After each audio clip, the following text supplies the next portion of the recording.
Before you complain that your man is never home, maybe, just maybe, you should ask yourself a few questions. Because what if you are the issue? You, yes you. Hey Deku Fam. Hey Deku Fam. Welcome back to our channel. Welcome.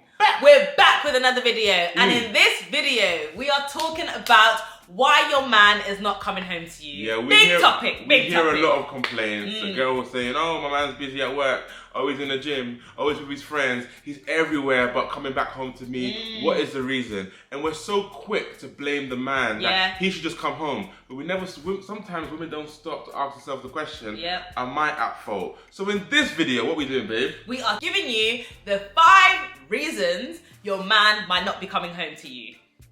Let's get into it. Let's go. So, the first reason your man might not be coming home is because there's a lack of peace at home. Lack of peace. Lack of peace. It's huge. Look, life is stressful for everyone.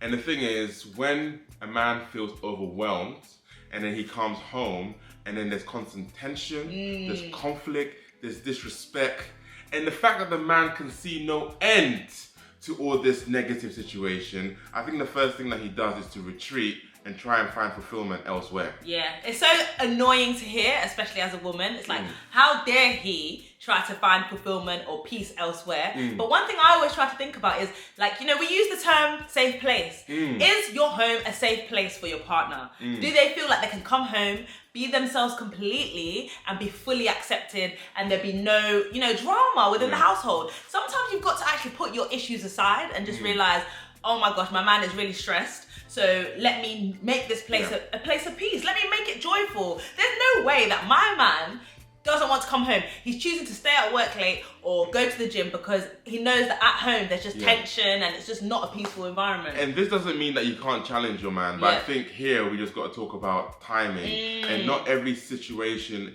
requires a challenge, but you know, pick your moments and actually think about, in terms of every word that comes out your mouth, how many are positive versus which ones are negative? Do we uplift or do we bring down? And that's what we have to challenge ourselves and ask yourself the question, am I creating an environment that somebody will want to spend time with? Would you want to spend time with yourself? Another reason your man might not be coming home to you is because he has a lack of fulfillment. That's big. That's a huge one. I've realized that every good man wants to provide for his family. Financially, emotionally, he wants to be there, he wants to be present, he wants to be contributing. And now, if a man feels that he's putting in so much work and effort into his family, but yet it's not being appreciated, it's not being recognized, there's constant nagging of, you're not doing this, you're not doing that, it may actually feel like the goalpost keeps moving. Now, how long is a man gonna find himself or to want to choose to be in an environment where he feels like rubbish because he doesn't feel like he's actually being appreciated in his household? Everything that he does is never good enough. There's always more, the goalpost keeps moving. And he's gonna just want to peace out. And the thing is, that's why they're probably spending more time at work, because when they come home, it's not appreciated the amount of work that they're doing. Maybe they're starting to feel even more insecure and spending time at work to do more work so that they can please you. Or even just because they get the affirmation from their boss or in different environments. And when they play sports, everyone's like, oh, you're doing well. When you're at work, you're doing well. When you're at home, and he's striving even more at home and he's not getting that validation. God forbid! That is my fear. And I do slip into that a lot of the time. I meant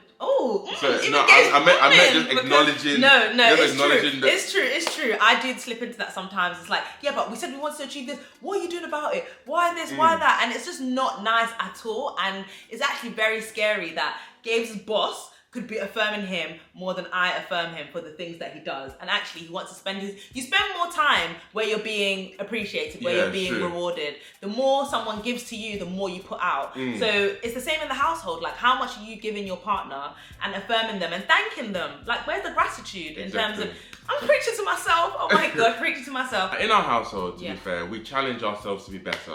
But we just have to be very careful that we're not just in a constant state of, oh, you need to do this better, you need to do this better, you need to do this better. As soon as they improve in one area, you're off to the next thing. Sometimes you just sit still, you appreciate, you show gratitude before you're off to the next thing already trying to tell them something else that they're not doing correctly. And contrary to popular opinion, men do need affirmation.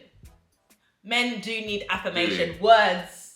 Yeah. Mister, I don't think I need words of affirmation. They don't care. They don't matter. I don't care. But your opinion does matter. Actually, your opinion does matter. Yeah. He really cares about what I think of him. Do I see him in high regard? If not, then he's unlikely to want to spend time with me. I feel like I'm really striving and really trying to be present, to be there. And it's like, I could be somewhere else. Like, but I'm making sacrifices in order to do all the things that's required of me as a husband within my marriage.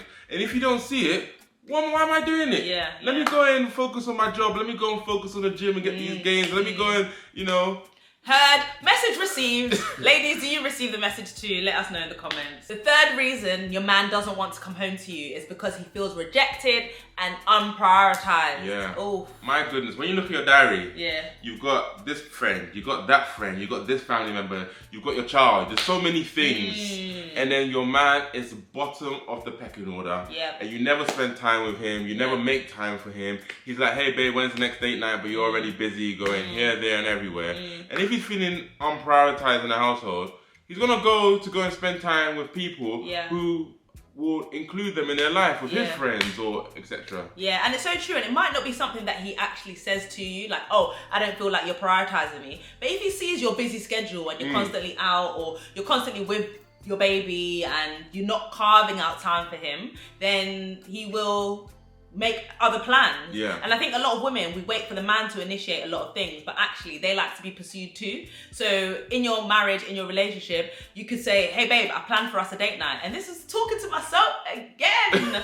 Oh Lord. But yeah, you could say to your man, I've planned a date night. Mark your diary, we're going out on this night. And then you can actually even leave him to plan it, but just say, oh babe, how about we do a date night on this day? Do you want to plan it any way? Anna loves her diary.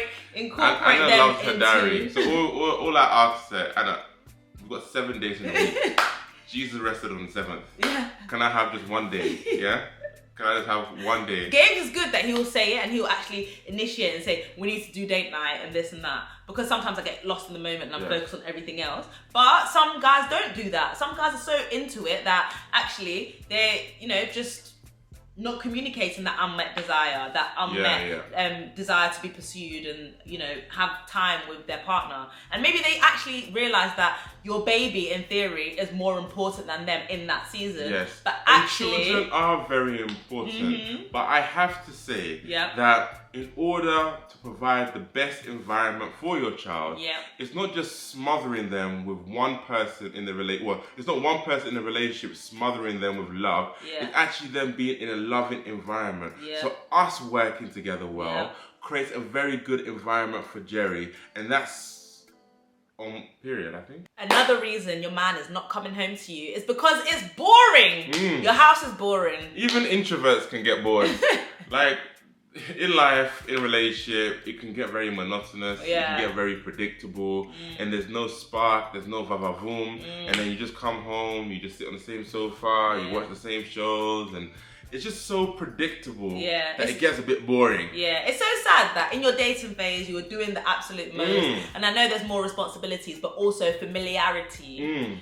You come back from work and you think, you know what, I just don't want to do anything. Weekends, it's like, oh, let's just continue to not do anything. And then all of a sudden, it's dry. Your household is dry. And the thing is, being comfortable is good. Because at the end of the day, it shows a sense of security. But there is a tipping point where it gets a bit too far, where you're too comfortable. And sometimes you just need to ignite something new. Look at the things that you're actually both passionate about or you're both interested in, and then try and seek new passions together and enjoy one another so your relationship doesn't get dry and crusty. Because if you think about it, the person that you choose to spend the rest of your life with is the person that you spend most of your time with. There's no way I'm going to be having pockets of excitement elsewhere, which is less of my time than I am in my own marriage. Like, one thing that I love about Gabes and I is that we have so much fun together, honestly. Like, our favourite place is just to be amongst each other and just vibing. Do you have any missed calls? There's so many people calling, we don't pick up the phone. Like, if we're home on the weekend, hey, don't call us.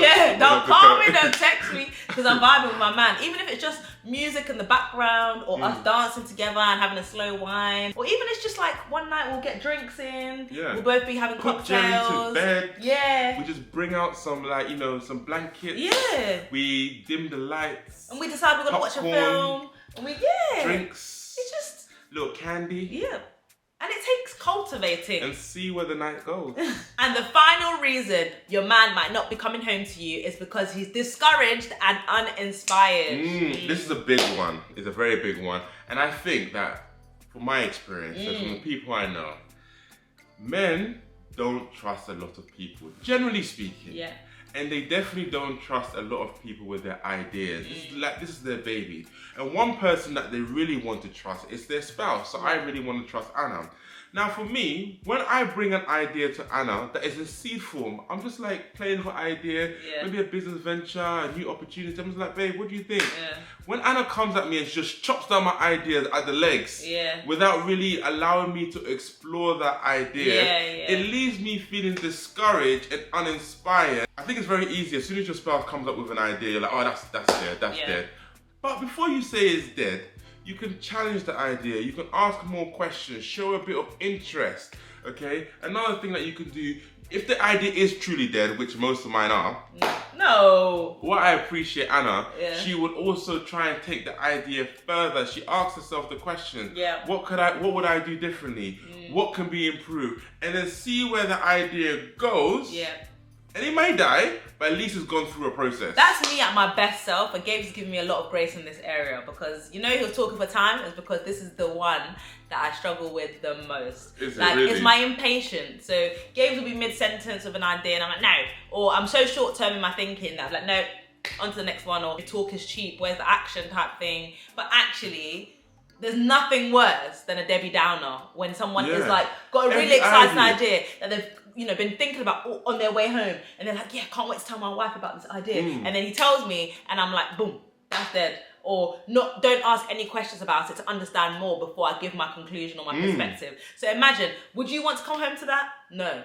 But thank you for coming home, babe. Thank you for still coming home to me and trying. Yeah, I still try and throw the ideas out. I'm just like, baby, just give it some time. Do you have any? I actually even said to Anna, do you have any questions about what I've just told you? Or I asked her the question, why do you think it's a stupid idea? What would you do differently? So you just have to allow your man to be able to share his ideas with you. Even if you believe that it's dumb, just humour him a little bit. Just go down the journey, try and understand a bit more, share your 2 pence, and then see where it goes. Yeah, because you actually might not be right. That's one thing I've had to be humbled by. Like, actually, by shutting it off quickly, you're not allowing it to explore, and it might actually be something that you wouldn't have identified if you just shut it off at the beginning. So be your man's #1 fan, be the one they want to share all their ideas with, and be that person that they want to come home to. Jerry has just woken up. He's currently with my sister, and we've got to wrap up this video real quick. So in summary, the thing is, we've realized that in relationship, you know that saying, there's death by 1,000 paper cuts. With these things that we're talking about, they're actually small, minor things, but they lead to a big thing, which is eventually a deep wound because of 1,000 small cuts that leads into a massive wound. So with these things that we're talking about, they might seem like it's not that deep, they're quite small, etc., etc.